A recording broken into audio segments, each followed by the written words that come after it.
Iran में आज जो कुछ भी हो रहा है उसका संबंध 1979 की क्रांति से देखा जा सकता है। 1979 का वह साल जब ईरान इस्लामिक गणराज्य बनकर सामने आया, जहां पर की सख्त सामाजिक और धार्मिक कानून लागू किए गए।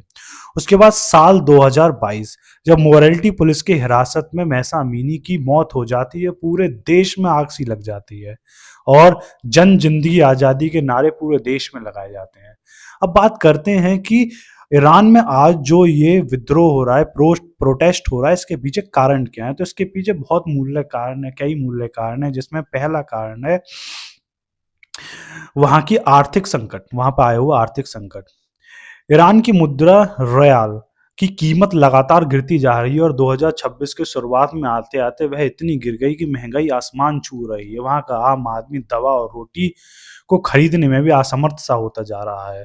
दूसरा वहाँ का जो मेन मुद्दा है जिसकी वजह से प्रोटेस्ट हो रहा है वो है भ्रष्टाचार। वहाँ के लोगों का यह कहना है कि वहाँ की सरकार देश का पैसा लोगों की भलाई में ना खर्च करने की बजाय वह पैसा क्षेत्रीय संघर्ष में खर्च किया जा रहा है। तीसरी है सख्त पाबंदियां। वहां पर पहनावे से लेके बोल तक इतनी सख्त पाबंदियां लगाई गई हैं जिसकी वजह से अब वहां के युवा और महिलाओं का धैर्य पूरी तरीके से टूट चुका है। इस प्रोटेस्ट को दबाने के लिए वहां की सरकार ने दमन की नीति अपनाई है और इस दमन की नीति को अपनाते हुए वहां का इंटरनेट बंद कर दिया गया है, बिजली काट दी गई है और वहां पे बल का भी प्रयोग किया जा रहा है।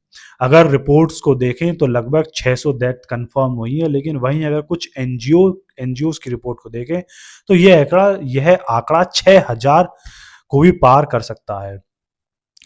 इस प्रोटेस्ट की सबसे मुख्य बात यह है कि यह प्रोटेस्ट किसी बड़े नेता के नेतृत्व में नहीं बल्कि वहां के आम युवा, महिला और मजदूरों के द्वारा स्वयं किया जा रहा है। अब वहां के लोग के सिर्फ सुधार ही नहीं बल्कि वहां की व्यवस्था को पूरी तरीके से बदलने की मांग कर रहे हैं। ईरान में जो कुछ भी हो रहा है इसका प्रभाव हमें अंतर्राष्ट्रीय संबंधों में भी देखने को मिलता है। यूएस और यूएन ने यूएस और यूएन ने ईरान पे जो सैंक्शंस थे उनको और कड़ा कर दिया है। वहीं ईरान में अस्थिरता के कारण कच्चे तेल के दामों की कीमत घटती बढ़ती जा रही है, देखने को मिल रही है हमें। वहीं बहुत सारी वेस्टर्न नेशंस ने अपनी एम्बेसी स्टाफ को भी वहां से एवैक्यूएट करा दिया गया है। इजराइल के कमजोर होते ही मिडिल ईस्ट की राजनीति में बदलाव देखने को मिलता है और इजराइल और सऊदी अरब देशों के साथ ईरान के